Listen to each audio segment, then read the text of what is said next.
वैदिक मॅथमॅटिक्स खूप युजफुल ठरतं, कारण की तुम्ही फास्टेस्ट वेने म्हणजे प्रचंड स्पीड वाढते, कारण की ते फॉर्म्युला बेस्ड क्वेश्चन्स असतात. सो इझिली ते सॉल्व्ह करू शकतात मुलं. कॉम्पिटेटिव्ह एक्झाम्समध्ये वैदिक मॅथ्स खूप जास्त युजफुल आहे. तो बऱ्याच वेळेस असं होतं ना की लहान मुलं गणितामध्ये कच्चे असतात, नाही का, गणित करायचंच नसतं त्यांना. सो हे वैदिक मॅथ्स गेम चेंजर होऊ शकतं का त्यांच्या केसमध्ये? येस नक्कीच, कारण हे इंटरेस्ट डेव्हलप करतं. मॅथमॅटिक्समध्ये अबॅकस, वैदिक मॅथ्स हे जे कोर्सेस आहेत, मॅथमॅटिक्समध्ये मुलांचा इंटरेस्ट डेव्हलप करतात आणि त्यांचं फाउंडेशन पण खूप स्ट्रॉंग करतात मॅथमॅटिक्सचं. फक्त ते प्रॉपर एज प्रमाणे पॅरेंट्सनी त्यांना ते इंट्रोड्यूस केले पाहिजे. फोनिक्स पण आपण शिकवतो, फोनिक्समुळं इंग्रजी बोलण्यात आणि वाचनामध्ये काही फरक होतो का? येस, जसं की आपण आता बोललो की आपण लेटर्स न रीड करता म्हणजे किंवा स्पेलिंग पाठांतर करून आपण रीड नाही करत आहे. आपण विथ साऊंड्स जेव्हा रीड करतोय वर्ड्स, तेव्हा ते इंग्लिश रीडिंग खूप इझी वाटायला लागतं. सो तुम्ही पालकांसाठी सगळ्यात महत्त्वाचा सल्ला काय द्याल? पालकांसाठी सर्वात महत्त्वाचा सल्ला म्हटलं तर एकतर never compare your child with other children, म्हणजे दुसऱ्या मुलांशी कम्पेअर नका करू. हे कोर्सेस खरंच महत्त्वाचे आहेत. एवढ्या वर्षाच्या अनुभवानंतर मी पण ते अनुभवले आणि आज वर्ल्ड वाईड ॲक्सेप्टेड आहेत, फ्रुटफुल आहेत. सो विश्वास ठेवा. 12 वर्ष 5 ते 14 किंवा 12 वर्ष ह्या वयोगटामध्ये मुलांचं ब्रेन डेव्हलपमेंट सुरू असतं. ह्या वयामध्ये जर मुलांनी हे अबॅकस कोर्स केला तर तो त्यांच्या लाईफ लॉंगसाठी त्यांचं ते ब्रेन डेव्हलपमेंट जशाला तसं राहणार. नमस्कार, MLA टॉक शो मध्ये तुमचं मनापासून स्वागत आहे. मी आहे तुमची होस्ट अभिलाषा. फेसबुकवर सर्च करा MLA महाराष्ट्रीयन लेडीज असोसिएशन आणि लगेच जॉईन करा. चला तर आज एक अतिशय महत्त्वाच्या विषयावर आपण बोलणार आहेत, मुलांचं भविष्य. फक्त मार्क्स नाहीत तर मुलांचा मेंदू, व्यक्तिमत्व आणि आत्मविश्वास. आज आपल्यासोबत आहेत सुरेखा ममेदवार, ज्या अरिस्टोकिडच्या डायरेक्टर्स आहेत. गेल्या 17 वर्षापासून ह्या फील्डमध्ये आहेत आणि अबॅकस, वैदिक मॅथ्स आणि फोनिक्स या विविध एक्स्ट्रा करिक्युलर प्रोग्राम्समधून माध्यमातून अनेक हजारो मुलांच्या बौद्धिक आणि वैयक्तिक विकासाचे मध्ये त्यांनी महत्त्वाची भूमिका बजावली आहे. सो त्यांच्या अनुभवातून आज समजून घेणार आहोत, शालेय शिक्षण पुरेसं आहे का, की मुलांच्या भविष्यासाठी अजून शास्त्रोक्त नवीन गोष्टी शिकायला पाहिजेत, एक्स्ट्रा करिक्युलर ॲक्टिव्हिटीज ऑर्गनाईज करायला पाहिजेत किंवा शिकवल्या पाहिजेत. सो त्यांचं मनापासून स्वागत करूया. सुरेखा मॅम, तुमचं मनापासून स्वागत आहे या शोमध्ये. Thank you for inviting me. So ma'am, तुमच्याकडनं आज खूप काही शिकण्यासारखं आहे आणि तुम्ही लाखो विद्यार्थ्यांच्या जीवनावर परिणाम केलाय. सो तुम्हाला तुमच्या अनुभवातून आम्हाला खूप काही शिकायचं आहे आज. येस नक्कीच. सो आजच्या काळात फक्त शालेय शिक्षण पुरेसं आहे का, की एक्स्ट्रा करिक्युलर ॲक्टिव्हिटीज पण तेवढ्याच गरजेच्या आहेत? शालेय शिक्षणामध्ये काय होतं की फक्त पाठ्यपुस्तकांचं नॉलेज दिलं जातं, मग त्याच्यामध्ये मुलांचं व्यक्तिमत्व घडत नाही. जेव्हा ते मूल शाळेतनं बाहेर पडतं तेव्हा त्याचा कॉन्फिडन्स खूप कमी असतो. फक्त शालेय शिक्षण देणं म्हणजे काय आहे की एखाद्या मुलाला आपण एखाद्या स्टेशनवर बसवले ट्रेनमध्ये आणि तुला हे डेस्टिनेशन आलं की उतर, असं आपण त्याला सांगतोय, पण मध्येच ट्रेन बंद पडली आणि त्याला ट्रेन बदलायची वेळ आली तर त्याचं तिथे डोकं काम नाही करणार आहे. सो हे असंच आहे. तर त्याला आपण out of the way, out of the box जाऊन काहीतरी विचार करण्याची आपण त्याला ॲबिलिटी दिलीच नाही आहे. आज आपण पाहतोय की जेव्हा ते मूल बाहेर जातं इंटरव्ह्यूमध्ये किंवा तिथे जातं तर तिथे फक्त तुमचे शालेय मार्क्स नाही बघितले जात, मार्कशीट बाजूला ठेवतात. तिथे काय पाहतात तर तुमचं स्मार्टनेस, तुमच्या प्रेझेंटेशन स्किल्स, तुमची प्रॉब्लेम सॉल्विंग ॲबिलिटी कशी आहे. तुम्हाला एक प्रॉब्लेम देतात आणि हा प्रॉब्लेम तुम्ही कसा सॉल्व्ह कराल आणि इतक्या वेळामध्ये, मग तिथे त्यांची ॲबिलिटी चेक केली जाते, मग तिथे ते फेल होतात. सो मी असं म्हणत नाही आहे की हे कंपल्सरी आहेत, पण आजच्या स्पर्धात्मक युगामध्ये जर तुम्हाला बीट करायचं असेल, पुढे जायचं असेल तर एक्स्ट्रा करिक्युलर कोर्सेस हे करणं खूप गरजेचं आहे. सो लाईफ स्किल्स ह्या शाळेमध्ये नाही शिकवल्या जात. लाईफ स्किल्स ह्या तुम्हाला बाहेर एक्स्ट्रा करिक्युलर कोर्सेस करूनच तुम्हाला ते शिकण्यात येतात. बरोबर. सो अनेक पालकांचं असं म्हणणं असतं की माझा मुलगा अभ्यासात खूप हुशार आहे पण त्याच्यात कॉन्फिडन्स कमी आहे. सो शालेय शिक्षणासोबत पाठांतर किंवा अजून काही कौशल्य त्यांना आत्मसात करायला पाहिजे का? येस, शालेय शिक्षणासोबत लहानपणीच हे जे कोर्सेस आहेत एक्स्ट्रा करिक्युलर कोर्सेस हे लहान वयामध्येच केले जातात, कारण की ही मेंदूची जी डेव्हलपमेंट आहे ही काही स्पेसिफिक एज ग्रुपमध्ये सुरुवातीच्या वयामध्येच होत असते. जर मुलांनी ही कोर्सेस नाही केली तर त्याच्यामध्ये ग्रुप कम्युनिकेशनमध्ये ग्रुप कम्युनिकेशन फिअर असेल, म्हणजे ग्रुप असेल आणि मी तिथे जाऊन कसं बोलू, किंवा हेजिटेशन, कम्युनिकेशन हेजिटेशन म्हणू शकतो आपण त्याला. त्यानंतर स्टेज फिअर होणार, म्हणजे आपणही त्यातनंच आलेलो आहोत. सो हे कधीच डेव्हलप नाही होणार जर ती मुलं एक्स्ट्रा करिक्युलर कोर्सेस नाही करणार. तर स्किल्स मास्टरी हे कशामध्ये येईल तर ते जेव्हा स्किल क्लॅरिटी होईल, त्यांची प्रॅक्टिस होईल आणि ते कुठल्या पण सब्जेक्टचं नॉलेज हे चांगल्या प्रकारे घेतील तर त्यांना तो कॉन्फिडन्स बिल्ड होईल. त्यामुळे फक्त शालेय शिक्षण करून नाही जमणार. त्यांना जर बाहेर जाऊन त्यांना खूप पुढे जायचं आहे, कॉन्फिडंट व्हायचं आहे, तर त्यांना हे कोर्सेस करणं गरजेचं आहे. आता कुठलाही सपोज फोनिक्स हा कोर्स आहे. फोनिक्स हा कोर्स काय करतो, तर इंग्लिशचा पाया जो आहे तो मजबूत करतो. अबॅकस आहे, वैदिक मॅथ्स आहे, हे गणिताचा पाया मजबूत करतं. तर त्या सब्जेक्टबद्दल जेव्हा आपला नॉलेज स्ट्रॉंग होतं किंवा त्याचा पाया मजबूत होतो, तेव्हा तो पुढे चालून भविष्यामध्ये तो खूप कॉन्फिडंट राहतो, बरोबर. वावरतो. सो बऱ्याच वेळेस आम्ही हा शब्द ऐकलेला असतो. तुम्ही आता पण बोलताना सांगितलं की अबॅकस, वैदिक मॅथ्स, फोनिक्स. सो म्हणजे काय, आणि एकदम साध्या भाषेत ज्यांना काहीच माहिती नाहीये, ज्यांना कोर्सेस जॉईन करायचे, त्यांच्यासाठी एकदम साध्या भाषेत सांगा की काय आहे ते. ओके. सो अबॅकस काय आहे, तर अबॅकस हा खूप वर्षापूर्वीचा कोर्स आहे, जेव्हा इसवी सन सुद्धा डेव्हलप झाले नव्हते. बरोबर. सो म्हणजे 2500 वर्षापूर्वीची कन्सेप्ट आहे असं पण म्हणू शकतो. अगदी 2nd सेंचुरीमध्ये चायनामध्ये सगळ्यात पहिल्यांदा आपण अबॅकस पाहिला. चायनामध्ये जो अबॅकस यूज केला जातो त्याला आपण सौनपान असं म्हणतो. त्याच्यामध्ये 7 बीट्स असतात, म्हणजे 2 अप्पर बीट्स आणि 5 लोअर बीट्स, आणि नंबर सिस्टीम जी आहे त्याचा बेस 60 असतो. आणि ते चायनीज अबॅकस जे आहे ती खूप डिफिकल्ट आहे. ॲक्च्युली कॉम्प्लेक्स क्वेश्चन्स आपण त्याच्याने सॉल्व्ह करू शकतो, पण ती अंडरस्टँड करायला किंवा रेग्युलर प्रॅक्टिसमध्ये ती बऱ्यापैकी डिफिकल्ट आहे. त्याच्यानंतर 16व्या किंवा 17व्या सेंचुरीमध्ये जपाननी काय केलं, त्याच्यामध्ये परत इम्प्रूव्हमेंट केली, कारण मध्ये शून्याचा शोध लागला होता.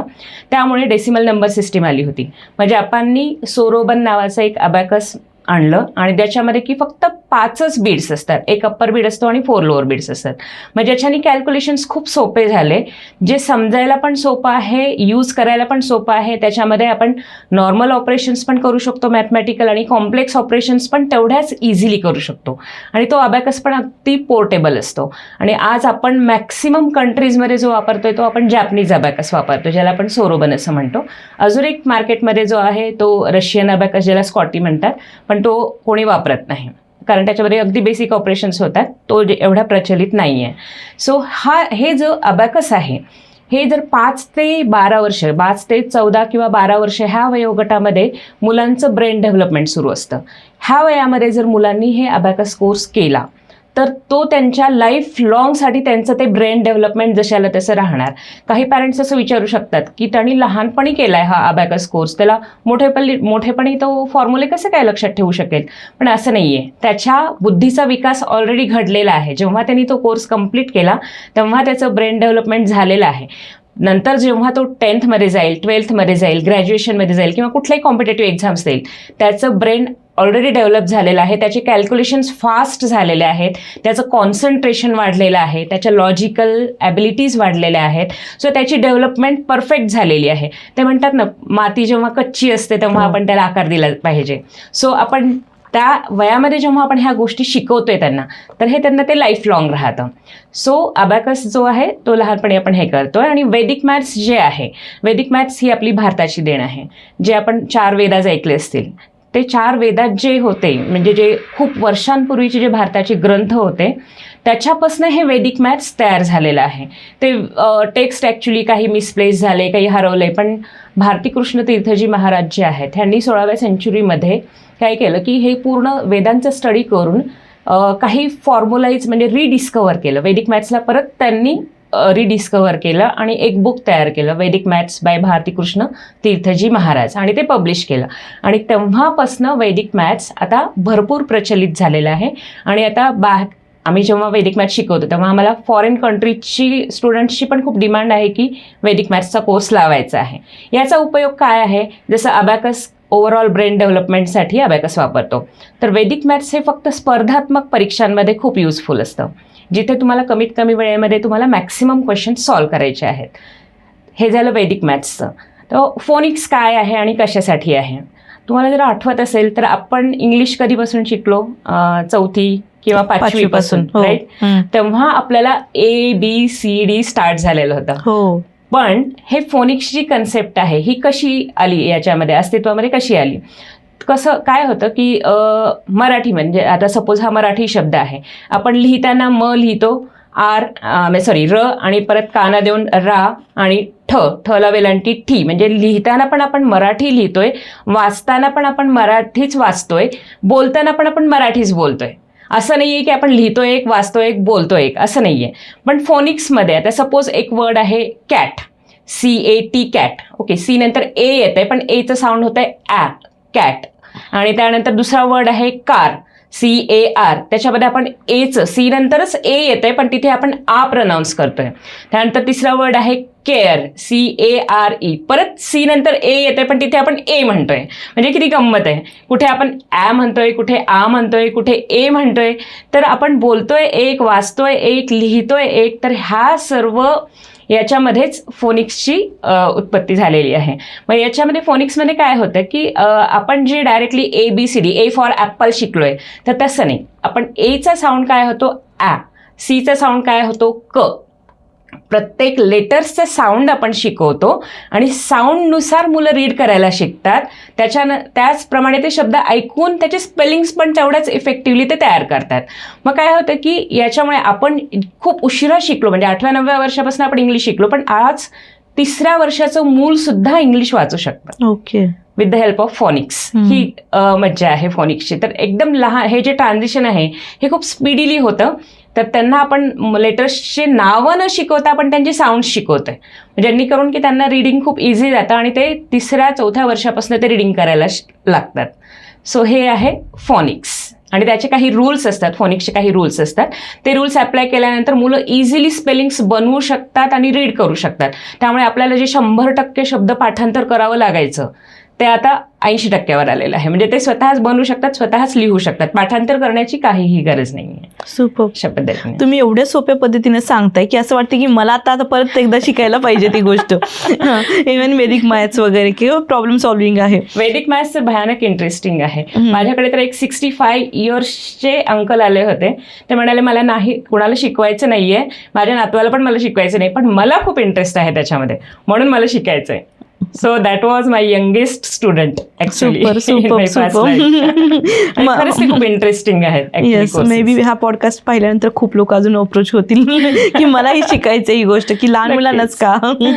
सो एक तुम्ही सांगताय वेदिक मॅथ्स आणि अबॅकस, ह्यामधला नेमका म्हणजे काय फरक आहे आणि मेंदूच्या कुठल्या भागावर त्याचा परिणाम होतो? ओके, अबॅकस जे आहे हे लहान वयोगटातला कोर्स आहे. म्हणजे मी म्हटलं की 5 वर्षापासून ते 10 ते 12 वर्षापर्यंत बालकांनी अबॅकससाठी जॉईन करायला पाहिजे. अबॅकसनी काय होतं, कम्प्लीट ओव्हरऑल ब्रेन डेव्हलपमेंट होते. अबॅकस हा असा कोर्स आहे जो मेंदूच्या दोन्ही भागाचा वापर करतो. आपण 90%, 98% आपण फक्त लेफ्ट ब्रेन यूज करत असतो, डावा भाग. आपला मेंदू 2 भागामध्ये डिव्हाइड झालेला आहे, left hemisphere, right hemisphere. So आपण डे टू डे ज्या काही ॲक्टिव्हिटीज करतो तेव्हा फक्त आपण लेफ्ट ब्रेनचा वापर करतो. पण अबॅकस ही अशी ॲक्टिव्हिटी आहे ज्याच्यामध्ये आपण आपल्या मेंदूचा दोन्ही भागाचा वापर करतो. जेव्हा एखादी टीचर सम सांगत असते, अबॅकस ही कन्सेप्ट काय आहे, अबॅकसवर आपण काही ऑपरेशन्स, मॅथमॅटिकल ऑपरेशन्स आपण आधी मुलांना अबॅकस वापरून कसे करायचे हे शिकवतो. पॅरलली तोच अबॅकस त्यांना व्हिज्युअलाइज करायचा असतो, म्हणजे डोळे बंद करून त्यांना कॉन्सन्ट्रेट करायचा असतो, व्हिज्युअलाइज करायचा असतो. त्याच्यावर बीट्स त्यांना ऑपरेट करायचे असतात. फिंगर मुवमेंट्स आली आणि जसे नंबर्स वाढणार, मोठे नंबर्स होणार, तसे त्यांना दोन्ही हाताचे फिंगर्स वापरावे लागणार. टीचर काय नंबर सांगते त्याच्यामुळे त्याच्या लिसनिंग स्किल्स इम्प्रूव्ह होतात. त्यानंतर जेव्हा तो डोळे बंद करून अबॅकस व्हिज्युअलाइज करतो, ते व्हिज्युअलायझेशनचं काम आपला उजवा मेंदू करत असतो, उजव्या साईडचा, राईट हेमिस्फिअर. सो तो व्हिज्युअलाइज करतो आणि तो एक एक नंबर ॲड करत जातो. जेव्हा टीचर सांगते तेव्हा प्रिव्हियस आन्सर पण त्याला ते लक्षात ठेवायचं असतं. सो त्याची मेमरी पण त्याची इम्प्रूव्ह होते. त्यानंतर कॉन्सन्ट्रेशन पण इम्प्रूव्ह होतं, लिसनिंग स्किल्स. प्रत्येक स्टेप्सला त्याला जेव्हा नेक्स्ट नंबर ॲड करायचा असतो तेव्हा मला कुठला फॉर्म्युला यूज करावा लागेल हे फ्रॅक्शन ऑफ सेकंडमध्ये त्याला विचार करून फॉर्म्युला वापरून तिथे ते कॅल्क्युलेशन करायचं असतं. सो त्याच्या लॉजिकल स्किल्स, लॉजिकल आणि ॲनालिटिकल स्किल्स पण डेव्हलप होतात. सो ह्या सर्व ॲक्टिव्हिटीमुळे काय होतं की त्याचा मेंदूचा सर्वांगीण विकास होतो. हे अबॅकस असं काम करतं. आणि वैदिक मॅथ्स काय आहे, वैदिक maths so that is a brain development course. It's like a brain gym. पण वैदिक मॅथ्स जे आहे ते हायर एज ग्रुपमधल्या मुलांसाठी काम करतं, म्हणजे 4th स्टँडर्ड ऑनवर्ड्स आपण म्हणू शकतो. म्हणजे 4th ग्रेडच्या नंतरची जी मुलं असतात, जसं की 9 वर्षाच्या नंतरची. आज आपण पाहिलं तर शाळेमध्ये सुद्धा स्पर्धा परीक्षा चालू झालेल्या आहेत. आपण जेव्हा लहान होतो तेव्हा फक्त स्कॉलरशिप होती, पण आता फर्स्ट ग्रेडपासून ऑलिम्पियाड आहेत, स्कॉलरशिप आहेत, MTS NTS ह्या एक्झाम्स पण आहेत. आफ्टर स्कूलिंग त्यांना कुठल्याही कॉलेजमध्ये जर जायचं असेल, युनिव्हर्सिटीमध्ये जायचं असेल तर तिथे पण त्यांना एंट्रन्स एक्झाम द्यावी लागते. आफ्टर कॉलेज किंवा ग्रॅज्युएशन त्यांना बँकेमध्ये जायचं असेल, पोलीस भरती असेल, रेल्वे भरती असेल, प्रत्येक ठिकाणी त्यांना कॉम्पिटेटिव्ह एक्झाम द्यावी लागते. त्या कॉम्पिटेटिव्ह एक्झाममध्ये काय असतं की कमीत कमी म्हणजे 40 मिनिटामध्ये 100 क्वेश्चन्स और 50 मिनिट्समध्ये 200 क्वेश्चन्स. टाईम अगदी कमी असतो, म्हणजे 30 सेकंड्स पण नसतात एका क्वेश्चनला. तिथे तुम्हाला स्टेप्सला तुम्हाला काहीही इम्पॉर्टन्स नाही आहे की तुम्ही किती स्टेप्समध्ये केलं आहे. माध्यमामध्ये म्हणजे स्कूलमध्ये कसं असतं की प्रत्येक स्टेपला मार्क्स असतात, पण ह्या कॉम्पिटेटिव्ह एक्झाममध्ये तुम्हाला ॲक्युरेट आन्सर पाहिजे आणि ते पण कमीत कमी वेळेमध्ये पाहिजे. सो तुम्ही किती स्पीडीली करताय आणि किती ॲक्युरेटली करताय, अशा ठिकाणी वैदिक मॅथ्स युजफुल आहे. सुपर. सो आत्ता तुम्ही एक वयोगट सांगितला, मग खूप सारे पॅरेंट्स असं गोंधळतात की ॲबॅकस आधी लावायचं आहे का वैदिक मॅथ्स. मग तुम्ही थोडंसं कन्फ्युजन दूर करा की कोणत्या वयात कुठला कोर्स करायला पाहिजे. आता सपोज मुलगा आहे म्हणजे 5-6 वर्षाचा आहे किंवा 7 वर्षाचा आहे, डेफिनेटली ॲबॅकसपासून स्टार्ट करायला पाहिजे. कारण जसं की मी सांगितलं ओव्हरऑल ब्रेन डेव्हलपमेंट होते आणि तो बेसिक ऑपरेशन्स जे आहेत जसं की बेरीज, गुणाकार, वजाबाकी, भागाकार, त्यानंतर square root, cube root, divisions, decimal addition, subtraction, हे सर्व तो मेंटली करायला शिकतो. हे सर्व ऑपरेशन्स तो मेंटली केल्यामुळे त्याचा कॉन्फिडन्स खूप वाढतो. आणि वैदिक मॅथमॅटिक्समध्ये काय आहे तर कॉम्प्लेक्स सम्स आहेत, तर त्या वयामध्ये तो वैदिक मॅथमॅटिक्स करूच शकणार नाही. बरेच पॅरेंट्स आमच्याकडे येतात, म्हणजे माझं मूल 2nd स्टँडर्डमध्ये आहे, त्याचं मॅथ्स खूप स्ट्रॉंग आहे, म्हणून आम्हाला अबॅकस करायचंच नाही आहे, आम्हाला फक्त वैदिक मॅथ्सच करायचं आहे. पण तिथे फोर्सफुली त्याला वैदिक मॅथ्स करायला लावणं म्हणजे त्याचा पाया खराब करणं आहे. जी ती गोष्ट ती प्रॉपर एजमध्येच झाली पाहिजे. वैदिक मॅथ्सचं बेस्ट एज आहे 6th ग्रेड ऑनवर्ड्स. त्याच्या आधी जर तुम्ही ॲडमिशन घेत आहे तर अबॅकस कोर्सच करायला पाहिजे. अबॅकस कोर्स करून मिनिमम 6 to 8 लेवल्स मिनिमम करून नंतर तुम्ही वैदिक मॅथकडे स्विच करा. आणि नंतर मग वैदिक मॅथ हा 1 वर्षाचा कोर्स आहे, म्हणजे 8 ते 10 महिने लागतात त्याला. सो तुम्ही कधीही कंप्लीट करू शकता, त्याला तुम्हाला वयाचं बंधन नाही आहे. जसं अबॅकससाठी आता माझ्याकडे 16 वर्षाचा स्टुडंट आला आणि तो जर म्हणाला मला अबॅकस शिकायचं आहे, तर मी त्याला फक्त शिकू शकेन, पण तो जो मेंटल कॅल्क्युलेशन्स आहे तो नाही करू शकणार, कारण त्याची ब्रेन डेव्हलपमेंट थांबलेली आहे. मग मी त्याला वैदिक मॅथ सजेस्ट करेन. सो हायर एज ग्रुपमध्ये असाल तर वैदिक मॅथमॅटिक्स, आणि लोअर एज ग्रुप असेल तर डेफिनेटली अबॅकस, कारण दोन्ही कोर्स वेगळे आहेत, दोन्ही कोर्सचे कंटेंट्स वेगळे आहेत, दोन्ही कोर्सचे बेनिफिट्स वेगळे आहेत. सो वयोगट पण वेगळा आहे त्याचा. ओके. सो ॲबॅकस शिकल्यामुळे लहान मुलांच्या कुठला पार्ट विकसित होतो. सो जसं की आत्ताच आपण बोललो, लहान अबॅकसमुळे मुलांचा मेंदू डेव्हलप होतो, 360 डिग्रीनी ब्रेन डेव्हलपमेंट होतं. त्यांचं concentration, memory power, logical listening abilities, analytical skills सर्व काही इम्प्रूव्ह होतं. आणि कारण की हा जो कोर्स आहे ज्याच्यामध्ये आपण मेंदूच्या दोन्ही भागाचा वापर करतो आणि पिक्चर मेमरी वापरतो आपण मोस्टली, कारण जेव्हा आपण बीट्ससोबत ऑपरेट करतोय प्रत्येक बीट्सची म्हणजे जसं प्रत्येक नंबरचा एक वेगळा पिक्चर असतो. 13चा वेगळा पिक्चर आहे, 48चा वेगळा पिक्चर आहे. We are working with pictures. Suppose मी आज तुम्हाला एक स्टोरी सांगितली आणि तुम्हाला आज एक मूव्ही पण दाखवला, ठीक आहे, मी एक स्टोरी ओरली सांगितली थेरॉटिकली आणि आज तुम्हाला एक मूव्ही दाखवला. 6 महिन्यानंतर मी जर तुम्हाला विचारेन तर तुम्हाला कुठलं चांगलं लक्षात बसेल? मूव्ही. कारण की तेव्हा तुमचे दोन्ही ब्रेन साईड ॲक्टिव्हेट, जेव्हा आपण ड्रामा एखादा वॉच करत म्हणजे मूव्ही पाहत असतो किंवा पझल सॉल्व्ह करत असतो, तर तेव्हा आपल्या दोन्ही साईड ॲक्टिव्हेट असतात. सो आणि जेव्हा आपण पिक्चर मेमरीसोबत वर्क करतो, so that will be for long time memory retention, म्हणजे लॉंगर मेमरी असते त्याची. मग आपण हे पिक्चरसोबत वर्क करतो, त्यामुळे मेमरी खूप छान इम्प्रूव्ह होते आणि ब्रेन डेव्हलपमेंट होते अबॅकसमुळे. सुपर. सो वैदिक मॅथ्स हे पारंपरिक गणितापेक्षा कसं वेगळं असतं? स्कूल मेथडमध्ये काय आहे की तुम्हाला ज्या मेथड शिकवल्या जातात स्कूलमध्ये, तर त्या प्रत्येक छोट्या छोट्या स्टेप्सला मार्क दिले जातात तिथे. सो ते झालं तुमचं रेग्युलर मॅथमॅटिक्स. पण कॉम्पिटेटिव्ह एक्झाममध्ये जिथे कमीत कमी वेळेमध्ये तुम्हाला मॅक्सिमम क्वेश्चन सॉल्व्ह करायचे आहेत, जिथे तुम्हाला स्टेपशी काहीही देणं घेणं नाही आहे, तुम्ही कसं सॉल्व्ह केलं आहे हे कोणीही बघणार नाही आहे. सो त्या स्पर्धात्मक परीक्षांमध्ये वैदिक मॅथमॅटिक्स खूप युजफुल ठरतं, कारण की तुम्ही फास्टेस्ट वेने म्हणजे प्रचंड स्पीड वाढते, कारण की ते फॉर्म्युला बेस्ड क्वेश्चन्स असतात. सो इझिली ते सॉल्व्ह करू शकतात मुलं. कॉम्पिटेटिव्ह एक्झाम्समध्ये वैदिक मॅथ्स खूप जास्त युजफुल आहे. सो त्याच्या स्कूलमध्ये नाही यूज होणार मुलांना फारसा, पण त्यांचा कॉन्फिडन्स वाढेल मॅथमॅटिक्समध्ये नक्कीच. सो बऱ्याच वेळेस असं होतं ना की लहान मुलं गणितामध्ये कच्चे असतात, नाही का, गणित करायचंच नसतं त्यांना. सो हे वैदिक मॅथ्स गेम चेंजर होऊ शकतं का त्यांच्या केसमध्ये? येस नक्कीच, कारण हे इंटरेस्ट डेव्हलप करतं. मॅथमॅटिक्समध्ये अबॅकस, वैदिक मॅथ्स हे जे कोर्सेस आहेत मॅथमॅटिक्समध्ये मुलांचा इंटरेस्ट डेव्हलप करतात आणि त्यांचं फाउंडेशन पण खूप स्ट्रॉंग करतात मॅथमॅटिक्सचं. फक्त ते प्रॉपर एज प्रमाणे पॅरेंट्सनी त्यांना ते इंट्रोड्यूस केले पाहिजे. बरोबर, असं आहे. बरोबर. सो फोनिक्स पण आपण शिकवतो. फोनिक्समुळं इंग्रजी बोलण्यात आणि वाचनामध्ये काही फरक होतो का? येस, जसं की आपण आता बोललो की आपण लेटर्स न रीड करता म्हणजे किंवा स्पेलिंग पाठांतर करून आपण रीड नाही करत आहे. आपण विथ साऊंड्स जेव्हा रीड करतोय वर्ड्स, तेव्हा ते इंग्लिश रीडिंग खूप इझी वाटायला लागतं. आणि इंग्लिश रीडिंग एक एक अक्षर जोडून ते एक एक वर्ड रीड करतात, वर्ड आणि नंतर स्टेटमेंट आणि नंतर पॅरेग्राफ रीड करायला लागतात. रीडिंग एकदम लहान वयामध्ये त्यांना खूप इझी होऊन जातं, अंडरस्टँडिंग पण वाटतं आणि स्पीकिंग म्हणजे कम्युनिकेशन पण त्यांचं तेवढंच फ्लुएंट होऊन जातं. म्हणजे त्या विषयाचा त्यांचा पाया एकदम भक्कम होऊन जातो. फोनिक्समुळे मग इंग्लिश त्यांचं खूप स्ट्रॉंग होतं. सो रीडिंग पण आहे, स्पेलिंग्स लर्न करण्याची गरज नाही आहे, स्पेलिंग स्वतःच ते तयार करू शकतात. फक्त 15 ते 20% वर्ड्स असे असतात की जे फोनिक्सच्या रूल्सप्रमाणे जात नाहीत, तेवढे फक्त त्यांना पाठांतर करण्याचं राहतं. म्हणजे जिथे 100% पाठांतर होतं ते फक्त 80% येतं आणि बाकीचे वर्ड्स ते ज्यांना आपण साईट वर्ड्स किंवा ट्रिकी वर्ड्स म्हणतो, तर ते पाठांतर करून ते इझिली ग्रास्प करतात. मग पुढे चालून त्यांना त्या विषयाचा फोबिया पण राहत नाही आणि ते खूप कॉन्फिडंट होऊन जातात त्या सब्जेक्टमध्ये. ह्या सगळ्या एक्स्ट्रा करिक्युलर ॲक्टिव्हिटीमुळे मुलांचं लिडरशिप क्वालिटी किंवा कम्युनिकेशन आणि डिसिजन मेकिंग स्किल्स ह्या सगळ्या डेव्हलप होतात. डेफिनेटली. कारण जेव्हा मूल फक्त शाळा जर करेल तर मग ह्या स्किल्स नाही डेव्हलप होणार. पण जेव्हा त्याला कुठल्याही सब्जेक्टचं नॉलेज त्याचं स्ट्रॉंग होणार, बाहेर जाऊन तो आता जशा ह्या वैदिक मॅथ्स किंवा अबॅकस जे कोर्सेस आहेत त्यांच्या चॅम्पियनशिप्स पण होत असतात. त्याच्यामध्ये मुलांना 5 मिनिटामध्ये 100 क्वेश्चन सोडवायचे असतात.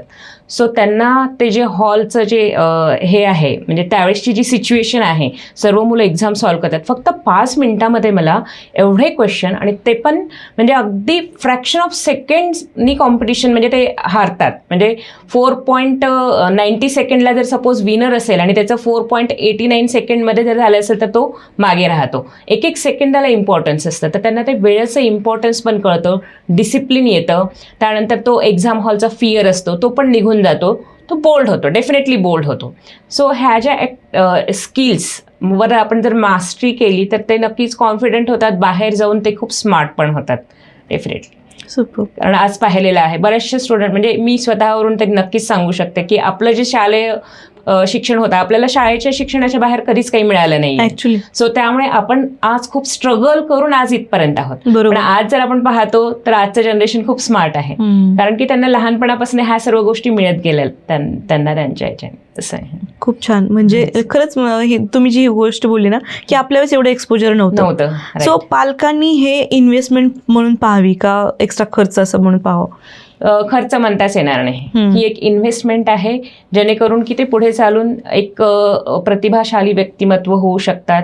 कुठल्या जरी सिच्युएशन आल्या तर ते मुलांना हँडल करण्याची त्यांच्यामध्ये ॲबिलिटी येते आणि ते खूप स्ट्रॉंग बनतात. जर तुम्हाला खरंच वाटत असेल की माझं मूल सर्व सिच्युएशनमध्ये तो प्रॉपरली फेस करावं, त्यांनी प्रॉपर डिसिजन्स घ्यावेत, तो हुशार व्हावा, स्मार्ट व्हावा, तर तुम्ही ह्या कोर्सेसला नक्कीच जॉईन करायला पाहिजे. फक्त अबॅकस म्हणजे फक्त कॅल्क्युलेशन इम्प्रूव्ह होतं, वैदिक मॅथ्स काय फक्त मॅथमॅटिक्ससाठी आहे एवढंच न पाहता त्याच्या बॅकग्राऊंडमध्ये खूप सारे बेनिफिट्स आहेत. आज एवढ्या 16-17 वर्षाच्या अनुभवामध्ये मला बरेचसे पालक असे आहेत की फक्त मॅथमॅटिक्स नाही, अदर सब्जेक्ट्समध्ये पण त्यांची खूप इम्प्रूव्हमेंट झालेली आहे. आणि जेव्हा त्यांचं पहिलं मूल सक्सेसफुल होतं, तेव्हा जेव्हा त्यांचं सेकंड मूल येतं तेव्हा ते परत आम्हाला शोधत येतात की नाही मॅम, आम्हाला तुमच्याकडे जॉईन करायचं आहे आणि आम्हाला परत तो कोर्स जॉईन करायचं आहे. अशी कितीतरी उदाहरणं आहेत माझ्याकडे. मग ते भले पुणे सोडून जातात, दुसऱ्या सिटीमध्ये जातात, पण तिथूनही त्यांना ते जॉईन करायचं असतं, कारण की ते रिझल्ट्स त्यांनी पहिल्या दुसऱ्या मुलांमध्ये पाहिलेले असतात. सो लहान मुलांना लवकर कोर्सेस चालू करणं खरंच गरजेचं खूप आहे. गरजेचं आहे. हो. सो अर्ली स्टार्ट ॲडव्हान्टेज देत असते ॲक्च्युली. येस येस, नक्कीच हो. नक्कीच. सो जर तुम्हाला एक निर्णय घ्यायचा असेल की तुम्हाला तुमच्या स्वतःच्या मुलासाठी कोणता कोर्स निवडाल? सो जर त्या मुलाला जर इंग्लिशचा, मुलांना म्हणजे पालकांना कळतच की आपलं मूल कशामध्ये वीक होत आहे, त्याला नंबर्सचं भीती आहे की त्याला इंग्लिशच्या लेटर्सची भीती आहे, त्याला ज्या विषयाचा फोबिया आहे, तर त्यांनी तो कोर्स शोधून जर जॉईन केला, म्हणजे सपोज इंग्लिश लेटर्सचा त्याला फोबिया आहे तर फोनिक्स त्याला जॉईन करायला पाहिजे. पण तो अर्ली एजमध्ये म्हणजे 3 ते 8 वर्ष गटामध्ये त्याला मॅथमॅटिक्सचं त्याला थोडं फिअर वाटते, नंबर्सचं फिअर जाणवत आहे, तर मग त्यांनी अबॅकस जॉईन करायला पाहिजे. वैदिक मॅथ तर खूप उशिराचा कोर्स आहे. सो तोपर्यंत तर मुलांची आपल्याला लेवल समजूनच जाते डेफिनेटली. सो अशा पद्धतीने त्यांनी वाईजली चूज करायला पाहिजे की मी कुठल्या कोर्सला आपल्या मुलाला घालायला पाहिजे. येस. त्याच्या ह्याच्यापर्यंत तो कुठे वीक पडतोय हे शोध. बरोबर. सो तुम्ही आमच्यासारखंच एक काम करतायत वुमन एम्पॉवरमेंटचं. येस. सो जर कोणाला ॲबॅकस, वैदिक मॅथ्स किंवा फोनिक्स अशा एक्स्ट्रा करिक्युलर ॲक्टिव्हिटीमध्ये करिअर करायचं असेल तर त्यांच्यासाठी तुम्ही काय सजेशन द्याल? बऱ्याचशा महिला आहेत म्हणजे क्वालिफाईड असतात, चांगल्या क्वालिफाईड असतात, पण त्यांना बाहेर जायचं नसतं किंवा घरच्या काही अडचणी असतात, घरांमधनं रिस्ट्रिक्शन असतात. मग त्या महिला आज घरात बसून हे काम करू शकतात. फक्त त्यांना काय पाहिजे, तर त्यांचं शिक्षण तर त्यांच्याकडे असतं, पण मुलांच्या शिक्षणामध्ये त्यांना आवड पाहिजे, तेवढेच पेशन्स पाहिजे. कारण आज एक आईपेक्षा जास्त पेशन्स एका टीचरमध्ये असले पाहिजे. कारण की सर्व प्रकारची मुलं त्यांना हँडल करायची आहेत. सो एक पेशन्स पण असले पाहिजेत. त्यानंतर हे असलं तर मग फक्त एक मिनिमम इन्व्हेस्टमेंट आपल्या ट्रेनिंगसाठीच करायची असते, त्याच्यावर ज्या की तो लाईफ लॉंग अर्न करू शकतात.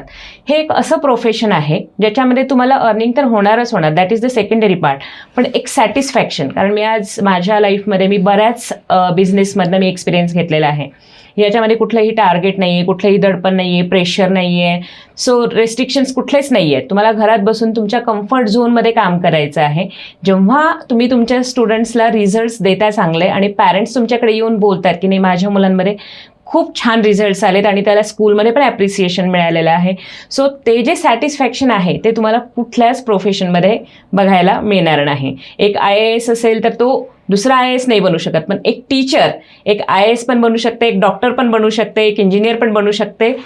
शी कॅन फॉर्म एनिथिंग, म्हणजे कोणालाही ती घडवू शकते असं आहे. आज माझ्याकडे खूप सारे एक्झाम्पल आहेत, म्हणजे जे फॉरेन कंट्रीजचे स्टुडंट्स आहेत. एका स्टुडंटला छान रिझल्ट मिळाला, स्कूलमध्ये ॲप्रिसिएशन मिळालं, कारण की तिकडचं अकॅडमिक्स बऱ्यापैकी स्लो असतं, पण ह्या कोर्सेसमुळे त्यांना खूप फायदा झाला.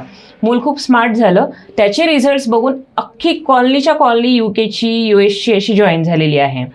सो म्हणजे लेडीज, जर तुम्हाला कम्युनिकेशन तुमचं चांगलं असेल, तुमचं नॉलेज डिलिव्हरी चांगली असेल, तर तुम्ही तुमच्या घरात बसून ऑफलाईन किंवा ऑनलाईन क्लासेस घेऊन एक मंथली चांगलं अर्निंग करू शकता. सो दिस इज म्हणजे एज्युकेशन फील्डमध्ये तुम्हाला कधीच रिटायरमेंट नाही आहे. तुम्ही अगदी लास्ट ब्रीथपर्यंत तुम्ही काम करत राहू शकता आणि म्हणजे पैशासोबत लोकांच्या दुवा कमवू शकता. सुपर. आजकाल खूप सारे पोस्ट येतात ग्रुपवरती की वर्क फ्रॉम होम पाहिजे, हे पाहिजे, तर त्यासाठी खरंच हे म्हणजे ब्लेसिंग्स आहेत ॲक्च्युली. येस नक्कीच. आणि कोणीही करू शकतं, कुठे जाण्याची गरज नाही. आणि त्याला जे लागणारं नॉलेज ट्रेनिंग आहे ते कम्प्लिटली आम्ही प्रोव्हाइड करतो. म्हणजे अगदी ग्राउंड लेवलपासून ते ॲडव्हान्स लेवलपर्यंत कम्प्लीट ट्रेनिंग आम्ही देतो. त्याच्यासाठी लागणारं जे मटेरियल आहे, स्टडी मटेरियल आहे, मग हार्ड कॉपी मटेरियल असेल, सॉफ्ट कॉपी मटेरियल असेल, त्याच्या एक्झाम्स असतील, सर्व काही कंपनी प्रोव्हाइड करत असते. सो फक्त तुम्हाला काय पाहिजे तर तुमची करण्याची इच्छा पाहिजे, दॅट्स इट. मुलं तर सगळ्यांच्या घरी आहेत आणि आजकाल पालकांना मुलांचं भविष्य घडवायचं आहे. आधीसारखं नाही आहे की फक्त शाळेत पाठवलं की रोल संपला, असं नाही आहे. आजकाल पॅरेंट्स बरेच सिरियस झालेले आहेत मुलांच्या फ्युचरविषयी. सो प्रत्येकजण पाहत असतं की बाबा हे क्लासेस कुठे मिळतील, जवळ, म्हणजे त्यांना जवळ पाहिजे असतं, कारण की वेळ नाही आहे कोणाला. सो जेव्हा त्यांना समजतं की इथे हे क्लासेस घेतल्या जातात, डेफिनेटली ते तुमच्यापर्यंत येणार. तुम्हाला तिथपर्यंत जाण्याची गरज नाही आहे. ओके. सो थोडंसं पाठीमागे जाते, तुमची सुरुवात कशी झाली फील्डमध्ये? ओके. ॲक्च्युली माझी ह्या फील्डमध्ये सुरुवात म्हणजे जेव्हा माझ्या मिस्टरांचा ॲक्सिडेंट झालेला, तर 2008मध्ये मी आता काय करू मला हा प्रश्न पडला होता की आता मी कसं माझं फॅमिली चालू, कारण की पूर्ण जबाबदारी माझ्यावर आली होती. मिस्टरांचं हॉस्पिटल पण होतं. तर मला कोणीतरी सजेस्ट केलं की अबॅकस म्हणून सध्या कोर्सेस प्रचलित आहेत आणि ते माझं तालुका प्लेस होतं, उमरखेड म्हणून जे गाव होतं ते तालुका प्लेस होतं. तिथे अबॅकसचा A सुद्धा माहिती नव्हता. पण मला काही ना काहीतरी करायचंच होतं, कुठल्याही परिस्थितीमध्ये करायचं होतं. मग तेव्हा आम्ही जागोजागी जाऊन अवेअरनेसचे सेमिनार घेतले. मी फ्रँचायझी घेतली, त्याचं ट्रेनिंग घेतलं, सेमिनार घेतले की अबॅकस काय आहे, त्याचे बेनिफिट्स काय आहे, ते कसं काम करतं. आणि लिटरली 2008मध्ये माझी पहिली बॅच जी होती ती 40 स्टुडंट्सची होती तिथे त्या खेड्यामध्ये. मग तिथून मी परत लातूरला शिफ्ट झाली, लातूरवरून पुण्याला शिफ्ट झाली. मग हळूहळू माझा जर्नी असाच पुढे सरकत गेला. नंतर मी त्याच्यामध्येच मग डिस्ट्रीब्युटरशिप घेतली. पण नंतर असं वाटलं की आपण एवढा एक्सपिरियन्स घेतला, एवढं नॉलेज घेतलं आहे, मग आता आपण आपलं स्वतःचंच का नाही स्टार्ट करायला पाहिजे. आणि असं करून मग आमचं ॲरिस्टोकिड्सची सुरुवात झाली. सुपर. मग आता किती पुण्यामध्ये फ्रँचायझी आहे तुमच्या? पुण्यामध्ये तर भरपूर आहेत, 150 फ्रँचायझी आहेत पुण्यामध्ये. पण ऑल ओव्हर इंडियामध्ये आमच्या 800 ते 1000 फ्रँचायझी आहेत. आणि even out of the country सुद्धा फ्रँचायझी आहेत, ज्या की आपल्या घरात बसून काम करतात. आणि कंपनी वेगळ्या वेगळ्या म्हणजे स्पर्धा आयोजित करते, ऑफलाईन असतील, ऑनलाईन असते, ज्याच्यामध्ये इंटरनॅशनल किंवा नॅशनल कॉम्पिटिशन्स होतात. आणि टीचर्सच्या पण ॲन्युअल मीट्स होत असतात. सो खूप एक एनर्जेटिक, म्हणजे we are working like a family. So इथं सर्वजण एकमेकांना सपोर्ट करतात. आणि कंपनी जी वर्क करते ती फक्त सपोर्ट सिस्टीमवर, म्हणजे तुम्हाला 24/7 सपोर्ट मिळायला पाहिजे, कुठल्याही गोष्टीची कमतरता नाही मिळाली पाहिजे असं. सो आम्ही म्हणजे जेवढं जमेल तेवढं त्यांना डिजिटल प्लॅटफॉर्म देण्याचा प्रयत्न करतोय. एक्झाम्स असतील किंवा प्रॅक्टिस क्वेश्चन्स असतील, मॉक टेस्ट असतील, पॅरेंट्स, कंपनी आणि टीचर्स ह्या सर्वांना कम्युनिकेट करणारा परत डिजिटल प्लॅटफॉर्म. मुलांना प्रॅक्टिस करण्यासाठी ॲप्लिकेशन आहे, ज्याच्यावर मुलं टाईम बेस्ड प्रॅक्टिस करू शकतात. म्हणजे मला 5 मिनिटामध्ये 100 क्वेश्चन सॉल्व्ह करायचे, त्याच्यामध्ये 4 स्टेप असल्या पाहिजे, ॲडिशन सबट्रॅक्शनचे क्वेश्चन असले पाहिजे. हे सर्व सेटिंग मी करणार, मला जसं पाहिजे तसं. आणि ते ॲप मग तशी एक्झाम तयार करून इमिडिएटली तो एक्झाम पण देऊ शकतो. सो टाईम बेस्ड प्रॅक्टिस करू शकतो. जेवढं जमेल तेवढं आम्ही इझी करण्याचा प्रयत्न केलेला आहे. सो ज्या कोणी गरजू असतात, ज्यांना करण्याची इच्छा आहे, तर डेफिनेटली संपर्क करू शकतात. आज कितीतरी महिला स्वतःच्या पायावर उभ्या आहेत आणि घरात आपल्या मोठी आर्थिक मदत करतायत, त्या बरोबरीने आर्थिक मदत करत आहेत. खूप छान. सो एखाद्या महिला, म्हणजे आता फॉर एक्झाम्पल एक महिला घेऊया की त्यांना जर कोर्स करायचा आहे किंवा फ्रँचायझी ओपन करायची आहे, तर सगळ्यात पहिली स्टेप काय असली पाहिजे? सगळ्यात पहिली स्टेप, जी कंपनीची डिस्ट्रीब्युटर्स आहेत किंवा डायरेक्ट कंपनीला ते अप्रोच करू शकतात. कंपनीच्या वेबसाईटवरून ते व्हिजिट करू शकतात आणि डायरेक्टली कॉन्टॅक्ट करू शकतात. त्यांना पूर्ण माहिती दिली जाते. त्यानंतर ज्या काही फॉर्मॅलिटीज कंप्लीट करून मग त्यांची ट्रेनिंग प्रोसेस स्टार्ट होते. Immediately within 15 days to 1 month ते त्यांचे क्लासेस स्टार्ट करू शकतात. पॅरलली त्यांचं एज्युकेशन पण चालू असतं. ओके. सो हे ट्रेनिंग पिरियड किती दिवसाचं? ट्रेनिंग पिरियड म्हणजे जसं की अबॅकस सारखा कोर्स आहे, त्याला बऱ्यापैकी वेळ लागतो, म्हणजे 1-1.5 वर्ष पण लागतं. बरं. पण जरुरी नाहीये की तेवढा कालावधी झाल्यानंतरच तुम्ही स्टार्ट करायचं आहे. जशा जशा लेवल्सच्या तुमच्या ट्रेनिंग होत आहेत तसं तसं तुम्ही डायरेक्टली क्लासेस स्टार्ट करू शकता. ओके. सो कम्प्लीट तुम्हाला तेवढी वाट बघण्याची गरज नाहीये. सो कारण की म्हणतात ना, ते 10 times learning is equal to 1 time teaching. जसं आपण शिकवतो तेवढा त्यांचा कॉन्फिडन्स वाढतो आणि त्यांचं परफेक्शन पण येतं. सो फक्त शिकत जाणं हे नाही आहे, शिकत शिकत शिकवणं पण तेवढंच गरजेचं आहे. किती छान. म्हणजे थांबायची गरज नाही 1.5 वर्ष, तो पण आपलं मोटिवेशन, इन्स्पिरेशन कमी होऊ शकतं. सो स्टार्टिंग पासूनच तुम्ही शिकवताय. खूप छान. अगदी सेकंड मंथ मध्ये तुमचं अर्निंग स्टार्ट होऊ शकतं. खूप छान. So okay. सो त्यानंतर कंपनी काय काय सपोर्ट प्रोव्हाइड करते? कंपनी जसं की आता बऱ्याचशा कोर्सेसमध्ये डील करते. अबॅकस आहे, वेदिक मॅथ्स आहे, फोनिक्स आहे, रुबिक क्यूब्स, कोडिंग, त्यानंतर मॅथ पल्स आहे, हँडरायटिंग आहे. आपल्या इंटरेस्टप्रमाणे आपण आपल्या त्या कोर्सची फ्रँचायझी घ्यायची, त्याचं नॉलेज घ्यायचं आणि क्लासेस स्टार्ट करायचे. मग मुलांची जसे जसे ॲडमिशन्स होतात त्यांना जे लागणारं स्टडी मटेरियल आहे, मग ते बॅग्स असतील, बुक्स असतील, अबॅकस असतील, हे सर्व कंपनी प्रोव्हाइड करते. मग आता सपोज मी पुण्यामध्ये आहे आणि माझ्याकडे स्टुडंट आहे नागपूरचा, तर नागपूरला त्याच्या घरी मटेरियल जाईल. मग मी माझ्या घरून ऑनलाईन क्लासेस घेईन. आणि आज ऑनलाईन आणि ऑनलाईन आफ्टर पॅन्डेमिक सर्वांनी ऑनलाईन ही कन्सेप्ट ॲक्सेप्ट केलेली आहे. सो कोणीही हेजिटेट करत नाही की हा ऑनलाईन कसं करू म्हणून. फार रेअर पॅरेंट्स असतात की जे ऑनलाईन नको म्हणतात. सो ऑनलाईनसाठी जर तुम्ही फ्लेक्झिबल असाल तर तुम्ही कोणताही स्टुडंट कुठूनही घेऊ शकता. इंटरनॅशनल स्टुडंट्सकडनं तुम्हाला डबल फीस मिळते, म्हणजे टाइम तेवढाच द्यायचा आहे, एफर्ट्स तेवढेच द्यायचे आहेत, पण फीस तुम्हाला डबल किंवा ट्रिपल पण मिळू शकते. फक्त तुम्हाला काय करायचं आहे की त्या सब्जेक्टमध्ये जो कोर्स तुम्ही घेतलेला आहे त्याचं नॉलेज चांगलं स्ट्रॉंग करायचं आहे आणि जे नॉलेज घेतलेलं आहे त्याची डिलिव्हरी चांगली झाली पाहिजे, म्हणजे रिझल्ट्स चांगले आले पाहिजे. सर्वात स्टार्टिंगला रिझल्टवर जर फोकस केलं तर स्टुडंट्स खूप मल्टिप्लाय होतात. नंतर तुम्हाला कसलीही मार्केटिंग करण्याची गरज नाही पडत एका स्टेजला.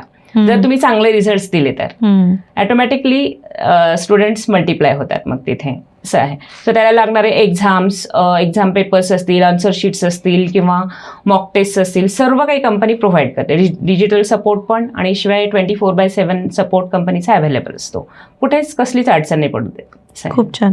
सो खूप साऱ्या महिलांनी अप्रोच व्हायला पाहिजे की वर्क फ्रॉम होम नक्कीच. प्लस एक्स्ट्रा इन्कम म्हणून पण एक विचार करू शकता तुम्ही. नक्कीच. येस. नक्कीच. सो तुम्ही पालकांसाठी सगळ्यात महत्त्वाचा सल्ला काय द्याल? पालकांसाठी सर्वात महत्त्वाचा सल्ला म्हटलं तर एक तर never compare your child with other children. म्हणजे दुसऱ्या मुलांशी कम्पेअर नका करू. बरोबर. आणि हे कोर्सेस खरंच महत्त्वाचे आहेत. एवढ्या वर्षाच्या अनुभवानंतर मी पण ते अनुभवले आणि आज वर्ल्ड वाईड ॲक्सेप्टेड आहेत, फ्रुटफुल आहेत. सो विश्वास ठेवा. म्हणजे तिथे म्हणजे विनाकारण क्रॉस क्वेश्चनिंग करून किंवा लोकांचे निगेटिव्ह एक्सपिरियन्सेस ऐकून जे 1-2 लेवल करून सोडतात आणि निगेटिव्हिटी स्प्रेड करतात, ते न ऐकता तुम्ही खरोखर जॉईन करा आणि कन्सिस्टंटली करा, कम्प्लीट करा. असं नका करू की हां ठीक आहे अबॅकस जॉईन केलं आहे, पॅरलली त्याला डान्स क्लास पण टाकला आहे आणि त्याला कराटे पण जॉईन केलं आहे. पहिलं त्याला बघा की त्याचा इंटरेस्ट कुठे आहे, त्याला काय करायचं आहे नेमकं. मग परत तिकडे त्या क्लासला जायचं आहे म्हणून मग अबॅकस ड्रॉप केलं किंवा मग 2च लेवल केले आणि मग सोडून दिलं. मग परत ते इट्स इक्वल टू 0. सो तसं नका करू. म्हणजे त्याला एक ठराविक पिरियड द्या, त्याच्यावरच फोकस करू द्या, तो कोर्स कम्प्लीट करू देत, मग दुसरा कोर्स जॉईन करू देत. सो त्यांचा इंटरेस्ट बघून त्याच्या लेवलप्रमाणे मग त्याला ते तसे चॉईसेस द्या.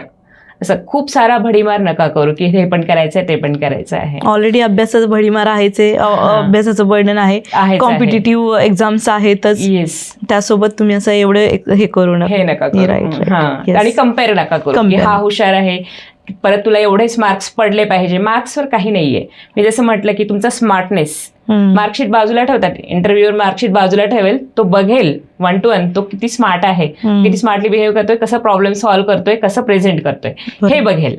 सो मार्कशीट सेकंडरी आहे, मार्क्सवर नका जाऊ, तुम्ही त्याला ओव्हरऑल स्मार्ट बनवा.